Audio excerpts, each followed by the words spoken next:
Shalom, bien-aimés dans le Seigneur, c'est bel et bien votre humble serviteur, le docteur Jérémie Catartizo. Je vous salue en nom précieux de notre Seigneur et Sauveur Jésus-Christ. Nous sommes en direct avec vous ici à Bruxelles, précisément en Belgique, où nous partageons avec vous la parole du Seigneur. Par la grâce de Dieu, nous aurons à parler pendant toute une série sur un enseignement que le Seigneur a déposé dans mon cœur. Nous parlerons sur le retour du roi. C'est un enseignement qui sera au même moment à tendance eschatologique, dont nous croyons que le temps où nous traversons, le peuple de Dieu doit être vraiment suffisamment informé en ce qui concerne l'eschatologie.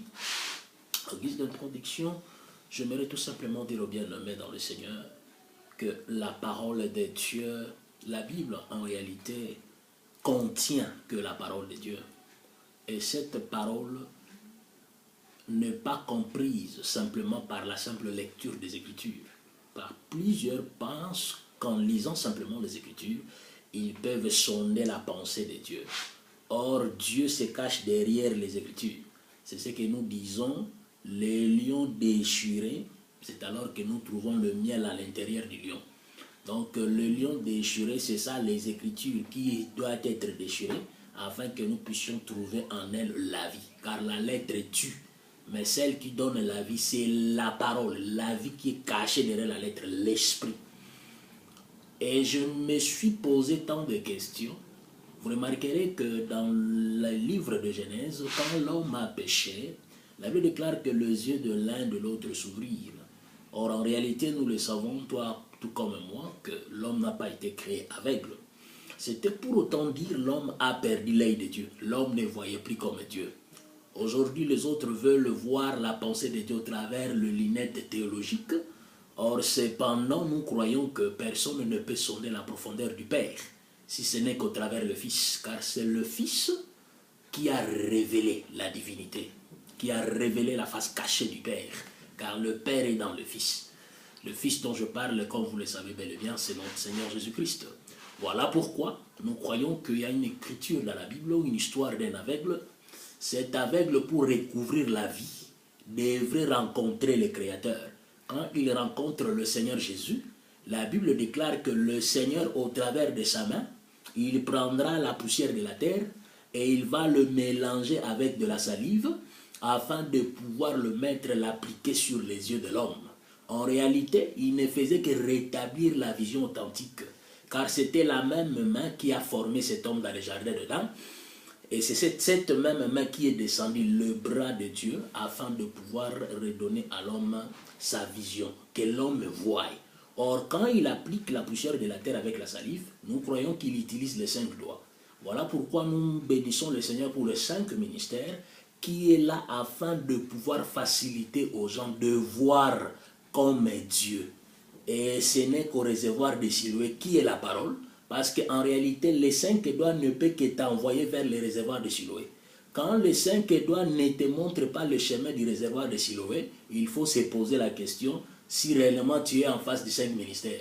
Car si le ministère commence à vous montrer autre chose que le réservoir de Siloé, donc le ministère, au lieu de t'amener vers la parole, afin que tu voies les choses comme Dieu, et le ministère d'aujourd'hui t'amène vers d'autres choses, nous devrons questionner les Écritures. Et je crois par la grâce du Seigneur, nous aurons aussi le temps de parler sur les 5 ministères. C'est très très important. Alors pour ne pas trop tarder, j'aimerais aussi dire à un bien-aimé que depuis Genèse chapitre 1er jusqu'au Genèse chapitre 11, il y a quelque chose que j'ai remarqué. J'ai remarqué que l'homme a gardé un type de langage qui restait commun pour toute l'humanité. Car c'est au chapitre 11 que nous remarquerons du temps de Nimrod que l'Éternel, le Dieu, descendra. Et j'aime l'Éternel. J'aimerais simplement révéler la curiosité d'une personne. Quand il devrait créer l'homme, il change de vocabulaire. Il dit créons. Tous les autres jours, c'était un Dieu singulier. Et quand il s'agissait de descendre pour confondre la main de l'homme qui était en train de travailler afin d'élever les tours de Babel, alors lui, descendons. Nous aurons le temps de parler tout cela pour la grâce du Seigneur. Parce que quand il s'agit, à chaque fois qu'il descendait au pluriel. Voilà pourquoi nous aimerions dire au bien-aimé, quand vous voyez l'homme là qui est descendu, qui s'est fait baptiser aujourd'hui, ne vous en faites pas, il était le descendant, c'était lui Elohim. Voilà pourquoi Abraham c'était un prophète. Quand le monde voit 3 personnes, Abraham voit une seule personne, il dit mon Seigneur.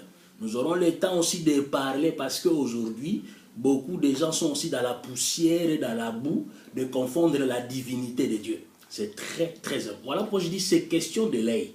Quand tu vois comme l'homme après le péché, tu ne seras pas en mesure de voir les choses. Voilà pourquoi je dis si tu lis simplement les Écritures avec l'œil de la théologie, l'œil humain, tu ne parviendras pas à sonder la profondeur des choses. Et j'aimerais dire à un bien-aimé que les Écritures, en réalité, ne parlent que d'une seule personne. Cet homme, c'est Jésus. Vous pouvez le voir dans Jean 5, le verset 38 à 39, il dit, vous sondez les Écritures, pensant trouver en elle la vie, cependant, les Écritures témoignent de moi. Que le Seigneur soit béni. Ce que j'aimerais partager aujourd'hui, je suis dans le livre de Romains chapitre 11. Romains chapitre 11, le verset 11 jusqu'au verset 17. Je lis au nom de Jésus, j'aime pas cette version. Elle est un peu, je vais utiliser la version qui est là en face de moi. Ici, la Bible dit ceci, je lis rapidement le verset 16, verset 17, chapitre 11 de Romains. Or, si le prémices sont saintes, la masse l'est aussi, et si la racine est sainte, les branches le sont aussi. Mais si quelques-unes de branches, retenez bien, ont été retranchées, et si toi qui étais un olivier sauvage, tu as été greffé à leur place, et rendu participant de la racine nourricière de l'olivier. Gloire soit rendue à l'Éternel. Je bénis le Seigneur parce qu'il est merveilleux. Nous aurons par la grâce du Seigneur de parler sur un arbre. Ici, je parle sur le retour du roi. Mais quelqu'un va me poser la question, mais pourquoi nous touchons une écriture qui parle d'un certain olivier? Comprenez que l'olivier, c'est toujours un roi. Nous aurons aussi à le vérifier dans les livres de Juges. Soyez patients avec moi, malgré que nous n'avions pas assez de temps. Voilà pourquoi nous aurons le temps d'en parler avec des différentes séries pour la grâce du Seigneur. Je suis dans le livre de Juges, le chapitre, souffrez avec moi que je trouve ce passage, c'est très très important. Juges, la Bible nous parle sur, voilà, Juges chapitre 9, je suis à partir du verset 8. Les arbres partirent pour oindre un roi et le mettre à leur tête. Ils dirent à l'olivier, voilà, règne sur nous. Mais l'olivier leur dit, renoncerai-je à mon huile qui m'assure les hommages des dieux et des hommes pour aller planer sur les arbres? Oh, gloire soit rendue à l'Éternel. Je m'arrête là. Parce qu'il n'y a pas que l'olivier, il y aura le vigne. À part le vigne, il y aura aussi, on parle du buisson. Tous ces différents types d'arbres dont on parle ici ne parlent que d'une seule personne. C'est très important. Mais j'ai dit l'olivier. Les arbres se sont coalisés pour demander à l'olivier de pouvoir régner sur eux. Mais l'olivier a dit non. Est-ce que dois-je renoncer à mon huile? Donc l'olivier a privé à certains types d'arbres de son huile. Nous allons comprendre qui sont ces arbres qui voulaient un roi comme l'olivier et qui est cet olivier qui leur prive de son huile. C'est très important. Et nous aurons à comprendre pendant la série de cet enseignement le pourquoi de Romains chapitre 11 où l'apôtre Paul dit, sur cet arbre d'olivier, il y a eu des branches qui ont été retranchées pour un temps, afin qu'on prenne des oliviers sauvages, qu'on les greffe à la place de ces branches qui ont été retranchées. Or, l'apôtre Paul, quand vous commencez à partir chapitre 11, verset 1er, il explique en clair qu'il s'agit d'Israël, qui devait être retranché pour un temps, et que le peuple que nous sommes, nous, l'Église des Nations, que nous remplacions Israël pour un temps, car le rétablissement devrait retourner. Parce que c'est par là nous aurons à toucher le retour du roi, parce que comprenez qu'Israël a rejeté un roi.